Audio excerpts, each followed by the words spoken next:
Salve, rapaziadinha!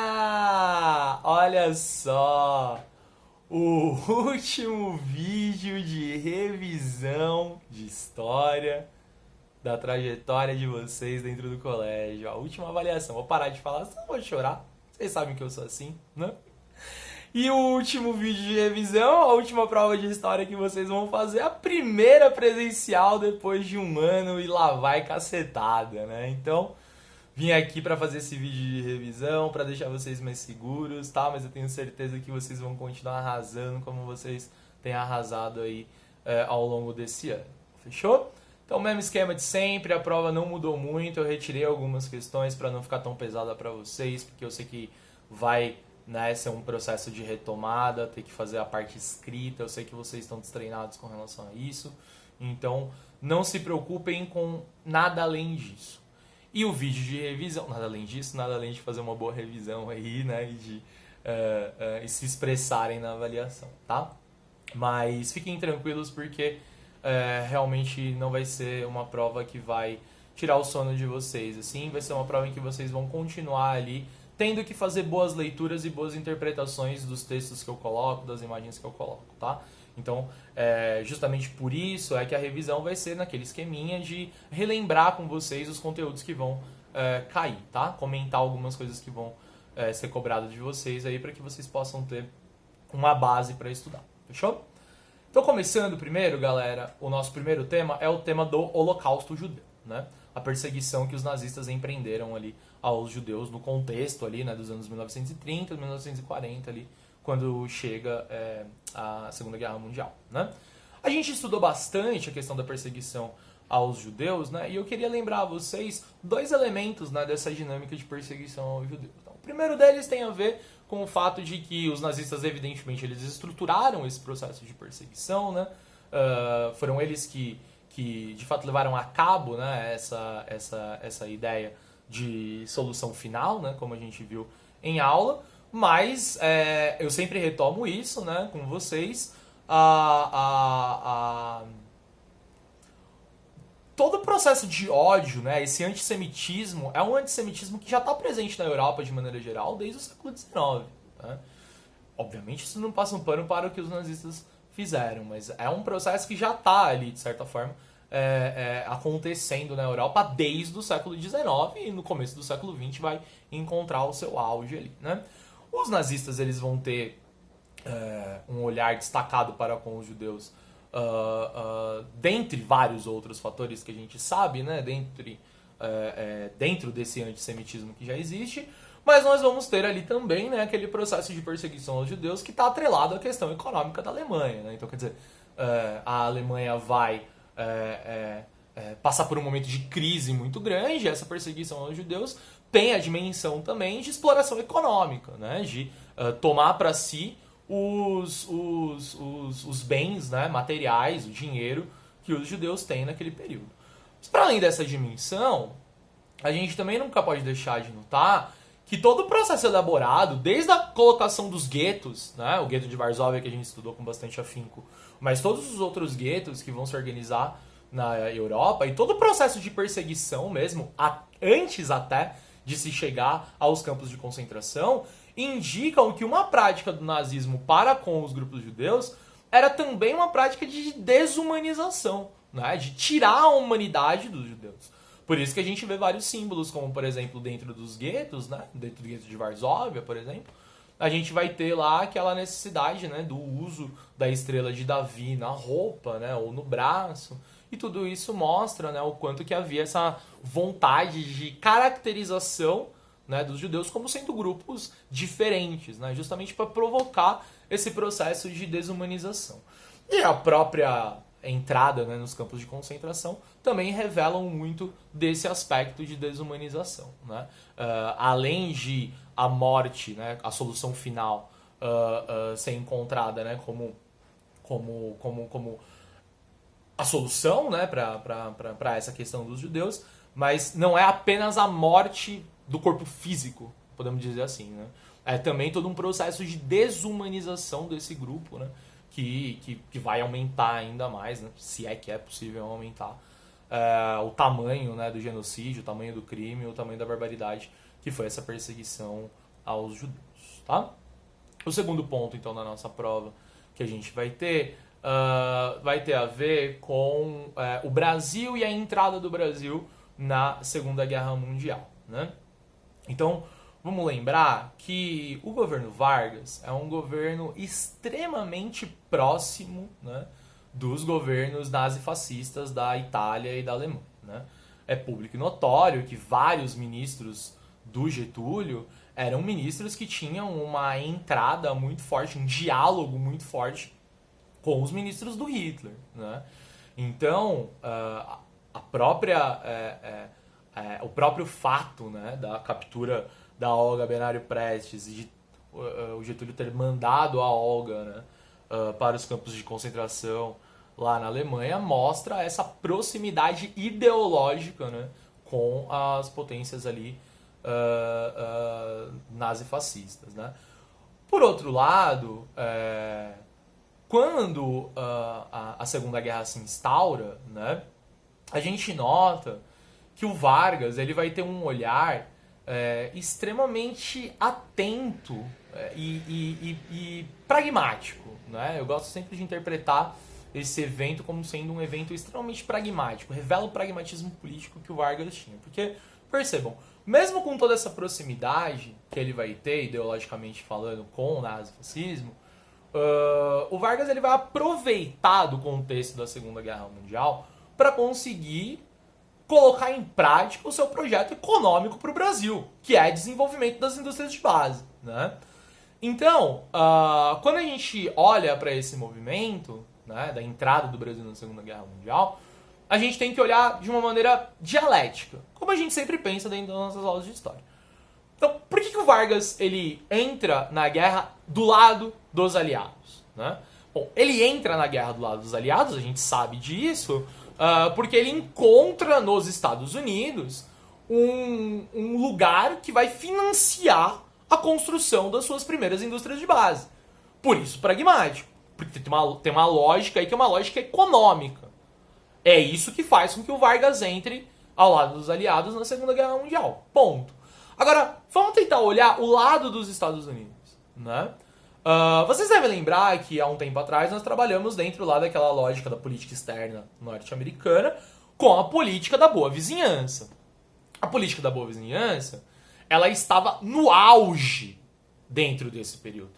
É nesse período que nós temos aquele grande encontro do Pato Donald com o Zé Carioca, quando o desenho Alô Amigos vai ser criado ali em 1940, 1941, 1942. Né? Acho que ele é lançado no Brasil em 1942.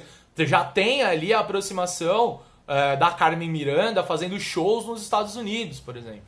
Então reparem, se por um lado o Vargas ele utiliza desse pragmatismo para se aliar aos Estados Unidos e conseguir com isso o financiamento para suas indústrias de base, por outro lado, isso também só é possível porque os Estados Unidos eles já estão com esse olhar novo, né, para a América Latina, e já é esse olhar da política da boa vizinhança, né, um olhar que não vai mais utilizar aquela lógica do big stick, do grande porrete, da intervenção mais violenta, né? Vai ser uma intervenção muito mais relacionada aos aspectos culturais, né? Às questões econômicas, e é por isso então que vai acontecer essa relação entre o governo Vargas e os Estados Unidos no contexto da Segunda Guerra Mundial. E lembrem-se, é o mesmo contexto da política da boa vizinhança.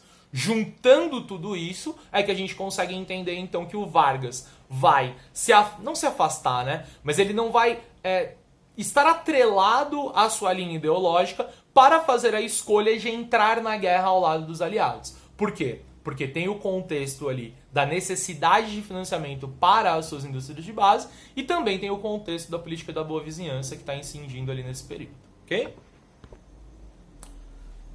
Segunda Guerra Mundial em si é o nosso próximo tema. A Segunda Guerra Mundial, como eu insisti com vocês ao longo de todas as nossas aulas, é um conflito extremamente longo e com várias nuances, tá? E eu vou comentar aqui especificamente aquilo que será cobrado, até pra gente deixar esse vídeo aí mais direto, que é o que ele realmente tem que ser, tá?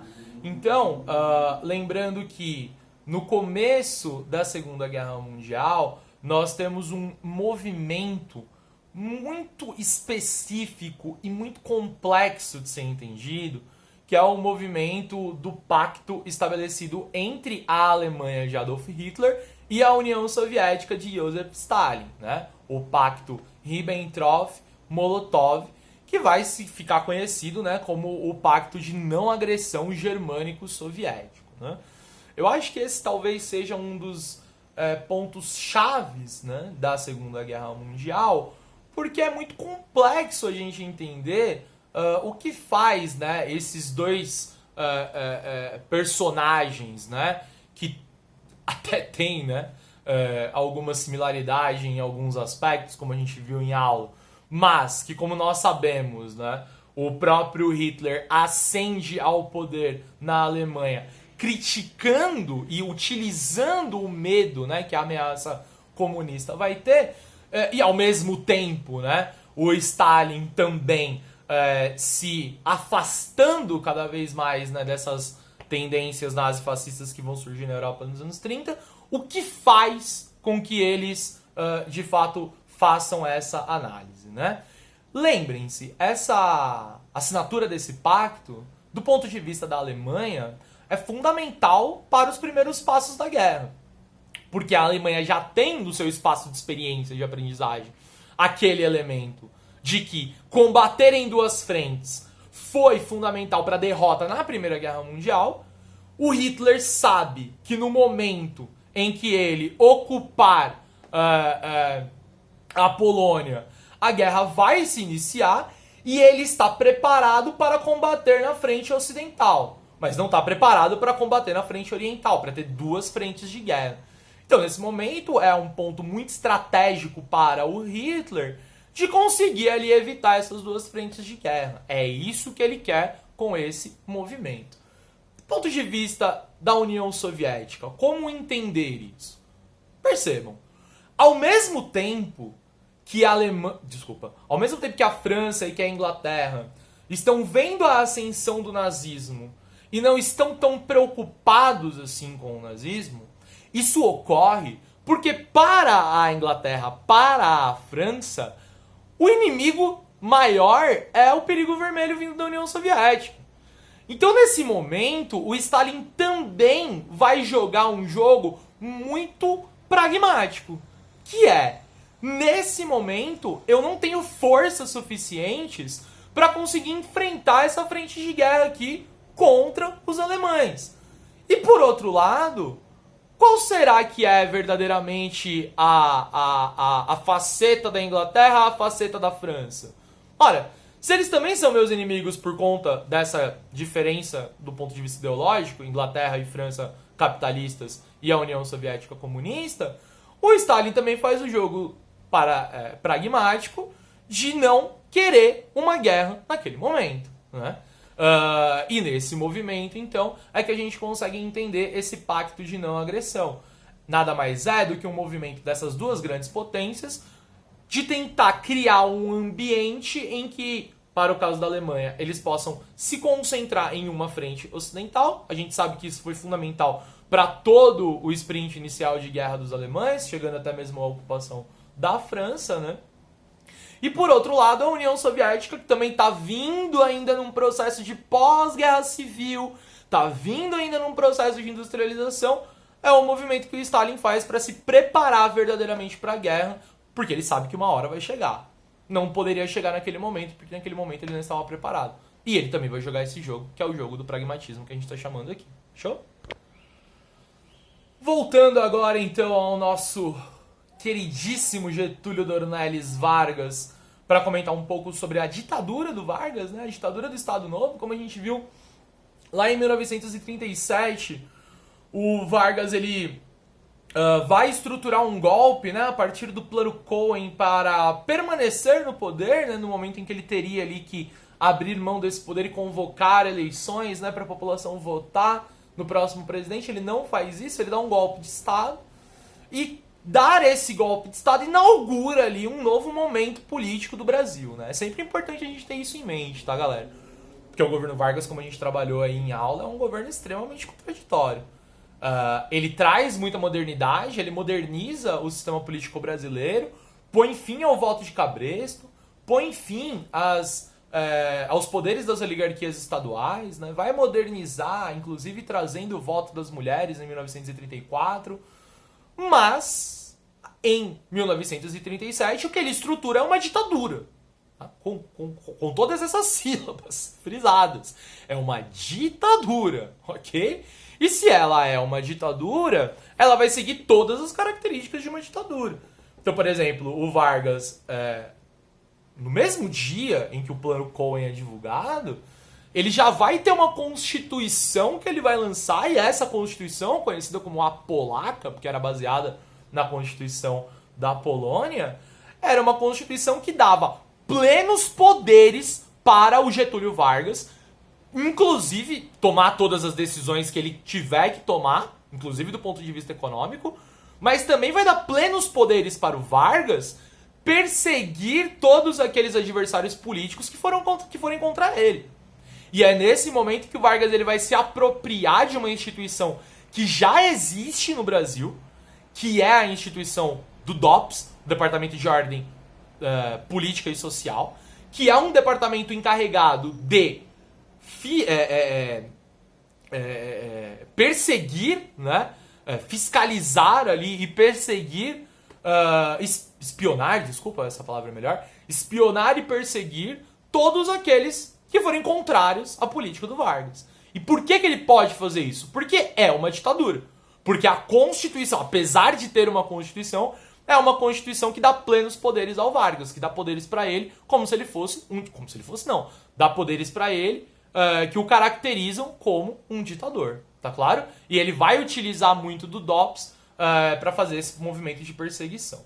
Por outro lado, lembrem-se também que nesse momento o Vargas ele também vai entrelaçar ainda mais, né? Ele vai aumentar de uma maneira mais poderosa ainda a sua aproximação com as massas. É aqui que ele se consolida naquela visão do pai dos pobres. E quais elementos ele vai usar para isso? Sabe? Tem os elementos, né, dos passeios públicos, da proximidade com a população, né? Aqueles eventos que aconteciam em estádio de futebol, como no Pacaembu, como em São Januário. Isso é um movimento de aproximação das massas, né? Mas o Vargas ele vai utilizar de todos os meios de comunicação disponíveis à época para estruturar ainda mais, né, essa relação com as massas. Ele vai então se utilizar do departamento de imprensa e propaganda, lembrem-se dele, o DIP, né? E esse departamento vai criar todas as políticas de propaganda que o Vargas vai utilizar. Desde A Voz do Brasil, criada nesse momento, pequenos filmes, né, que passavam quase como trailers, né, antes da exibição de um filme no cinema. O uso de materiais escolares, né, como a gente viu em aula, que também vai criar essa ideia de que o Vargas é o pai dos pobres, é o amigo das crianças, né? E tudo isso vai estruturar ali esse conceito que a gente chamou, né, de populismo, onde está inserido a figura do Vargas, ok? Então são esses dois elementos aí da ditadura do Estado Novo que eu queria relembrar com vocês. E pra gente encerrar, Guerra Fria, né? A gente viu então que a estruturação da Guerra Fria, logo no seu começo, ela vai se dar com Estados Unidos de um lado, União Soviética do outro, disputando a hegemonia no mundo, que é um mundo destruído pela Segunda Guerra Mundial. Estados Unidos com problemas econômicos ainda vindo, né, da crise de 29, mas já muito mais reestruturado. União Soviética também com problemas econômicos e com gastos militares excessivos com a guerra, mas muito mais estruturado do que a Europa continental, Alemanha, França, Itália, até mesmo Portugal, né? O leste europeu também muito destruído pela guerra, a própria Inglaterra, que também, né, teve uma destruição bastante impactante. Então, quer dizer, nós temos duas potências ali um pouco mais estruturadas e todo um mundo europeu quebrado. E a Guerra Fria começa justamente na disputa por essa supremacia, e aí vai ter um papel fundamental aqueles pacotes de ajuda econômico que tanto os Estados Unidos vai fazer, como também a União Soviética vai fazer, né? A gente tem do lado dos Estados Unidos o plano Marshall e do lado da União Soviética, né, o plano Comecon, que vão ser nada mais nada menos do que pacotes de ajuda financeira para os diversos estados europeus, e em troca dessas ajudas financeiras, esses estados vão se atrelar ou ao lado capitalista ou ao lado comunista da Guerra Fria. Então, nesse momento que começa a Guerra Fria, ela começa com as duas potências disputando, via esses pacotes econômicos, a supremacia, as zonas de influência no mundo destruído pela Segunda Guerra Mundial. E além disso, um outro elemento importante demais da Guerra Fria tem a ver com aquela, né, minha brincadeira, que é aquele momento em que a Guerra Fria acaba ficando quente, né? Porque em vários contextos, principalmente nos países ocupados durante a Segunda Guerra Mundial e que vão passar por processos de libertação nacional, como é o caso da China, como é o caso do Vietnã, um pouco diferente no caso de Cuba, como a gente viu, mas é muito o caso da Coreia, né? Logo no contexto pós-Segunda Guerra Mundial, é que esses movimentos que vão ser guerras, né, que indiretamente vão ter Estados Unidos e União Soviética disputando, mas que tem tudo a ver com a Guerra Fria. Por quê? Porque eram zonas de influência muito importantes, tanto para a União Soviética como também para os Estados Unidos, que elas estão disputando ali, e nesse momento disputando, não diretamente, né, mas indiretamente, porque você tem, por exemplo, no caso da Coreia, Coreia do Norte, né, de orientação ali comunista, e Coreia do Sul de orientação capitalista, que vão ali disputar e que vão ter os interesses da União Soviética e dos Estados Unidos refletindo ali nessas disputas, tá? Então é fundamental que vocês relacionem esses contextos, né, dessas guerras que vão acontecer aí com o contexto da Guerra Fria, que é um contexto maior em que esses processos históricos estão inseridos. Fechou? Galera, então é isso. Espero que o vídeo de revisão ajude vocês. Toda a calma do mundo, toda a concentração do mundo, arrasem. E pode ir pá que é nóis que tá. E valeu, beijo.